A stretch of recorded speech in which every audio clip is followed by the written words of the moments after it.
সকলকে আরো একবার আমন্ত্রণ গুরুকুল অনলাইন লার্নিং এর ম্যাথমেটিক্স ক্লাসে। আজকে আমরা ক্যালকুলাসের বিভিন্ন ফর্মুলা শিখব। হ্যাঁ, আরো স্পেসিফিকলি বললে ডিফারেন্সিয়েশন কিভাবে করতে হয় বিভিন্ন ফাংশনে। ফাংশনের তো বিভিন্ন ক্যারেক্টারিস্টিক্স থাকে, কোনো কোনো ফাংশন ত্রিকোণমিতিক থাকে, কোনো কোনো ফাংশন অ্যালজেব্রাইক থাকে, কিংবা কোনো কোনো ফাংশনে আমরা দেখতে পাই কনস্ট্যান্ট থাকে, কিংবা সেখানে সূচক থাকে অর্থাৎ এক্সপোনেন্ট থাকে। তো এই ধরনের বিভিন্ন ফাংশনের ক্ষেত্রে ডিফারেন্সিয়েশন কিভাবে কাজ করে সেই সব ফর্মুলা আমরা শিখব। তো আজকের এই ভিডিওটিতে একদম বেসিক, একদম শুরুর ফর্মুলাটি আমরা শিখব। সেটি হচ্ছে, যদি কোনো ফাংশনে কনস্ট্যান্ট থাকে, হ্যাঁ কনস্ট্যান্ট থাকে, যে কনস্ট্যান্টকে আমরা সি দ্বারা চিহ্নিত করেছি, তখন সূত্রটি কিরকম হবে চলো সেটা আমরা নির্ণয় করে ফেলি। তো প্রথমেই আমরা ধরে নিব y is a function of x, সেখানে সি একটা পার্ট অর্থাৎ কনস্ট্যান্ট পার্টটা ফাংশনের সাথে আছে। হ্যাঁ, যেমন ধরো একটা ফাংশন এরকম হতে পারে যে y is equal to a plus b, এটা তো একটা ফাংশন হতে পারে। এখন মনে করো এই ফাংশনের সাথে 10 গুণ আকারে আছে বা মাল্টিপ্লাই ফরম্যাটে আছে।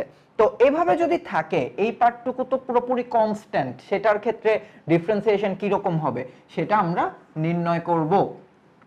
তো দেখো, আমরা যখন এর আগের ভিডিওটিতে মূল নিয়ম শিখেছি অর্থাৎ ডিফারেন্সিয়েশনের ফার্স্ট প্রিন্সিপাল শিখেছি, সেখানে আমরা দেখেছি যে dy by dx is equal to limit h tends to 0 এবং এর সাথে গুণ এর সাথে থাকবে function of x plus h minus function of x divided by h। অর্থাৎ এই নিয়মে আমরা এই নিয়মটি, এটাকেই ফার্স্ট প্রিন্সিপাল বলা হয়। এখান থেকে আমরা শুরু করব এই সূত্রের ডেরাইভেশনটা। তো এখন দেখো, আমরা এই মূল নিয়মের যেই সমীকরণটি ছিল সেখানে আমরা এই ফাংশনের মানটা বসিয়ে দিব। অর্থাৎ আমরা যে y is equal two cfx ধরেছি, c এবং ফাংশন অফ মানে c ফাংশন অফ x ধরেছি y, সেই মানটা আমরা এখানে বসিয়ে দেব। তাহলে কি হবে, ddx of cfx is equal two, এখানে যতগুলো ফাংশন ছিল প্রত্যেকটাতে আমরা c অ্যাড করব, কেননা আমরা এই ফাংশনে c হচ্ছে গিয়ে কনস্ট্যান্ট হিসেবে ধরে নিয়েছি।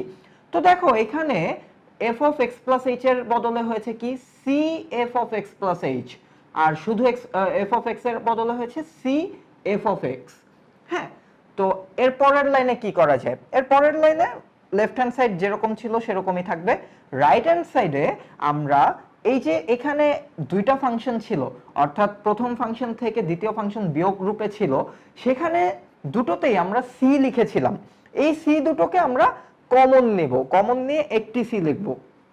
এই যে শুধু c এখানে থাকবে, আর function of x plus h minus function of x second ব্র্যাকেটের ভিতর চলে যাবে, অর্থাৎ c কমন নিয়ে নিলাম আমরা। তো এখন এর আগে যখন তোমরা ফাংশনের সীমার ক্লাস করেছো, তখন তোমরা দেখেছো যে কনস্ট্যান্ট যদি থাকে কোনো ফাংশনে, অর্থাৎ কোনো ফাংশনে যদি ধ্রুবক থাকে বা ধ্রুব সংখ্যা থাকে, সেটি কিন্তু লিমিটের বাইরে চলে আসে। হ্যাঁ, সেটিতে কিন্তু চলকের কোনো প্রভাব থাকে না। যেমন একটু আগে যেই y is equal to 10 into a plus b এরকম একটা ফাংশন লিখেছিলাম আমরা, এই ফাংশনে কিন্তু 10 এর মান a প্লাস বি এর উপর নির্ভর করবে না, 10 সবসময় 10 থাকবে। তাই আমরা এই কনস্ট্যান্টটিকে লিমিটের বাইরে নিয়ে আসব, এই সিটাকে লিমিটের বাইরে নিয়ে আসব। তাহলে কি থাকে দেখো, তখন এই এতটুকু থাকে, সি কে যদি বাইরে নিয়ে আসি এই এতটুকু থাকে। আবার তোমরা জানো এই এতটুকুকে আমরা কি বলি, এই এতটুকুকে আমরা বলি ফার্স্ট প্রিন্সিপাল। এই ফার্স্ট প্রিন্সিপালের সূত্রটি প্রথম লিখে আমরা শুরু করেছিলাম। তো ফার্স্ট প্রিন্সিপালের বদলে আমরা মানে অন্তরক সহগটা এখানে লিখতে পারি equal to c dy by dx। তাহলে কি হয় দেখো, ddx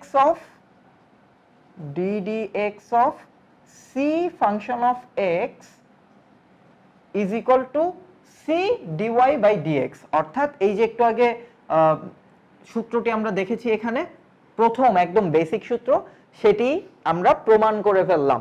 তো এখন দেখো, এখানে যে y ছিল, এই y কিন্তু আদতে একটা ফাংশনকে নির্দেশ করে। তাই মূল নিয়মে y না লিখে আমরা লিখেছি, দুঃখিত, মূল নিয়মে না, এই সূত্রটিতে আমরা y এর বদলে ফাংশন অফ x লিখেছি, কেননা এখানেও c এর সাথে রয়েছে ফাংশন অফ x। তাহলে এই সূত্রটি থেকে আমরা কি বুঝতে পারি? এই সূত্রটি থেকে আমরা বুঝতে পারি যে কোনো ফাংশনে যদি কনস্ট্যান্ট থাকে, একদম একটা ধ্রুবক সংখ্যা থাকে, সেই সংখ্যাটিকে তুমি ওই ফাংশনের বাইরে নিয়ে এসে ওই ফাংশনকে ডিফারেন্সিয়েট করতে পারো, তখন সেটি এই ধ্রুবক সংখ্যাটি গুণ অবস্থায় থাকবে। তো এই ফর্মুলার গাণিতিক উদাহরণ আমরা এরপরে যখন গাণিতিক উদাহরণের ভিডিও থাকবে সেখানে দেখাবো। এর পরবর্তীতে এর সেকেন্ড ফর্মুলাটা কি, এর পরের ফর্মুলাটা কি, চলো সেটি দেখে নেওয়া যাক। তো পরের সূত্রটি হচ্ছে, যদি কোনো ফাংশনে যে ভ্যারিয়েবল থাকবে তার সাথে যদি কোনো এক্সপোনেন্ট থাকে, অর্থাৎ x এর উপর যদি পাওয়ার থাকে n, x to the power n থাকলে সেটার ডিফারেন্সিয়েশন কিরকম হবে? এটার সূত্রটা হচ্ছে তখন হয়ে যাবে n x to the power n minus 1, এরকম হয়ে যাবে সূত্রটি। এই সূত্রটি কিভাবে আসলো চলো সেটি দেখে নেই। তো আবারও সেই শুরু থেকে যে আমরা ফাংশন অফ x ধরে নিব x to the power n কে, যেহেতু আমরা x to the power n এর ডিফারেন্সিয়েশন নির্ণয় করছি, তাই ফাংশন অফ x কে আমরা ধরে নিব x to the power n। তো এখন যদি আমরা এই x এর সাথে এর পরিবর্তনটিকে যোগ করি তাহলে কি হবে? x প্লাস h, তাহলে x প্লাস h হলে এখানেও x এর বদলে x plus h two the power n হবে, অর্থাৎ function of x plus h is equal two x plus h two the power n। তো এখন আবার সেই ফার্স্ট প্রিন্সিপালে চলে যাওয়া যাক, ddx of f of x, হ্যাঁ, ddx of f of x is equal to limit h tends to 0, তারপর যেটা ছিল মূল নিয়মে সেটাই f of x plus h minus f of x divided by h। তো এই মূল নিয়ম থেকে, এই মূল নিয়মে আমরা এখন এই ফাংশনটিকে অ্যাপ্লাই করব। অ্যাপ্লাই করলে কি হয়? ddx অফ এখন ফাংশন অফ x এর বদলে x to the power n, আর এখানেও f of x plus h এর বদলে আমরা লিখব x plus h two the power n। এটা তো আমরা এখানে নির্ণয় করে নিয়েছিলাম, এই কারণে এখানে আমরা সাবস্টিটিউট করলাম মানকে। তো এবার f অফ x এর বদলে x to the power n, আর নিচে h ছিল, h রয়ে গিয়েছে। তো এর পরের লাইনের কাজটি কি? এর পরের লাইন হচ্ছে এটা।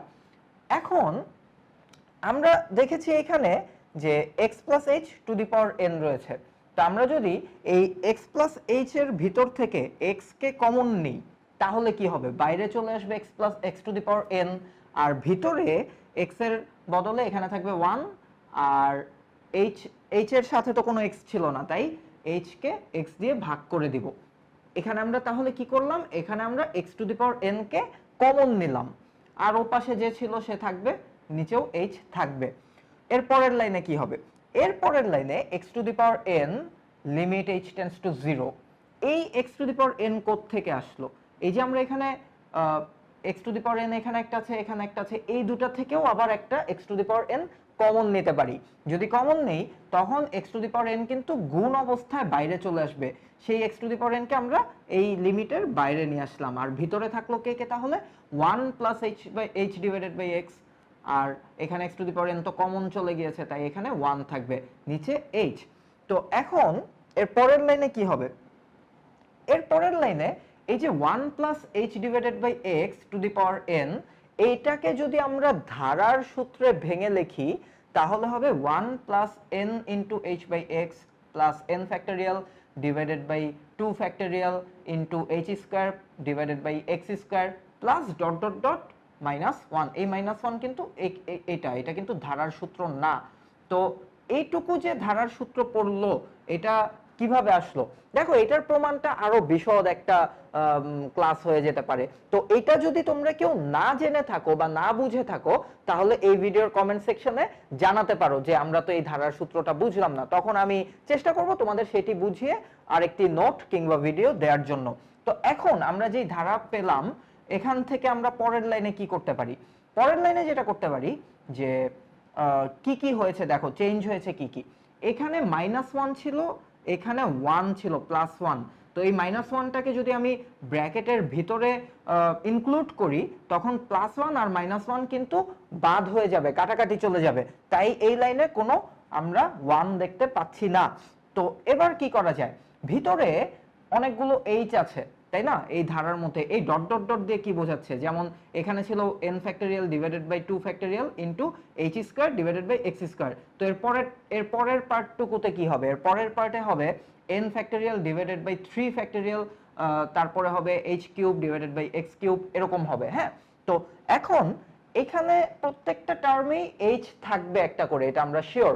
তো এই এইচটাকে যদি আমরা বাইরে নিয়ে আসি, অর্থাৎ কমন নেই, বা ভিতরের প্রত্যেকটা টার্মকে আমরা যদি এইচ দিয়ে ভাগ করি, তাহলে কি হয় দেখো, এখানে ছিল h ডিভাইডেড বাই x, তো h কে যদি কমন নিয়ে আসি তাহলে এখানে 1 হয়ে যাবে, 1 ইনটু n মানে n, তাহলে এইটুকুর বদলে আমাদের থাকবে n বাই x।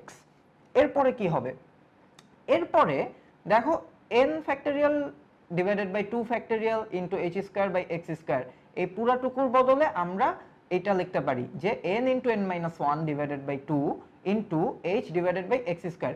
এখানে h স্কয়ার থেকে শুধু h থাকবে, কেননা একটা h আমরা কমন নিয়ে নিয়েছি, আর x স্কয়ার রইলো। n ফ্যাক্টরিয়াল ডিভাইডেড বাই 2 ফ্যাক্টরিয়ালকে এভাবে লেখা যায় n into n minus 1 divided by 2, আর মাইনাস 1 তো আগেই প্লাস 1 এর সাথে বাদ হয়ে গেছে, আর নিচে ছিল h, নিচেও h রইলো। তো এর পরের লাইনে কি হবে, এর পরের লাইনে দেখো আমরা এই যে উপরে একটা h ছিল আর নিচে একটা h ছিল, এই দুটোকে কাটাকাটি করে ফেলতে পারি, ভাগ করে ফেলতে পারি, তাহলে h বাদ হয়ে গেল।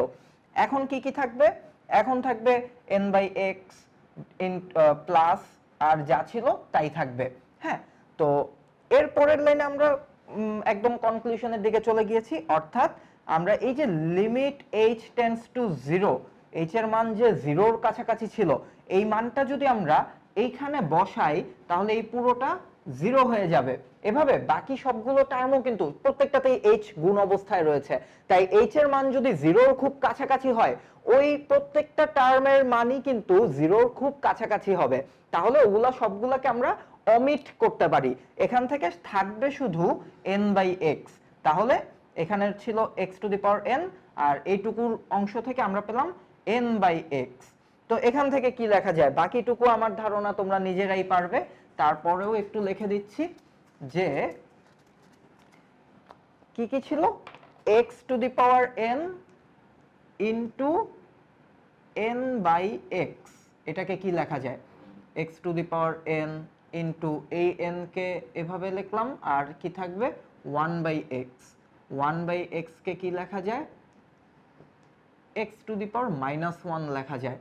তো চলকের মানে সূচকের ক্লাসে তোমরা যে সূত্রগুলো শিখেছো সেখানে তোমরা দেখেছো যে একই বেজ বা একই ভিত্তির যদি ভিন্ন ভিন্ন এক্সপোনেন্ট সহ গুণ অবস্থায় থাকে, তাহলে সেগুলোকে আমরা আলাদা আলাদা বেজ মানে একাধিক বেজে না লিখে একটা বেজেই লিখতে পারি, তাহলে x to the power n minus 1 এভাবে লিখতে পারি, অর্থাৎ x to the power n into x to the power n into x to the power minus 1 যদি থাকে, এটাকে আমরা লিখতে পারি x to the power n minus 1। তো যাই হোক, আমরা এখান থেকে পাই যে এর সাথে গুণ অবস্থায় আছে n, অর্থাৎ n into x to the power n minus 1। এটা আমরা কোথা থেকে পেলাম, এটা আমরা পেলাম এই যে শুরুতে আমরা x to the power n K differentiation করছিলাম, সেখান থেকে আমরা পেলাম যে এটার উত্তর হবে x to the power n minus 1 into n, অর্থাৎ এই সূত্রটি কিন্তু প্রমাণিত হয়ে গেল যে আমরা যদি এক্সপোনেন্ট সহ কোনো ভ্যারিয়েবলকে, কোনো ভ্যারিয়েবলের ফাংশনকে ডিফারেন্সিয়েট করি, অর্থাৎ ddx of x to the power n করি, তাহলে এটার ফর্মুলাটা হবে n into x to the power n minus 1। তো এই ছিল সেকেন্ড ফর্মুলার প্রমাণ।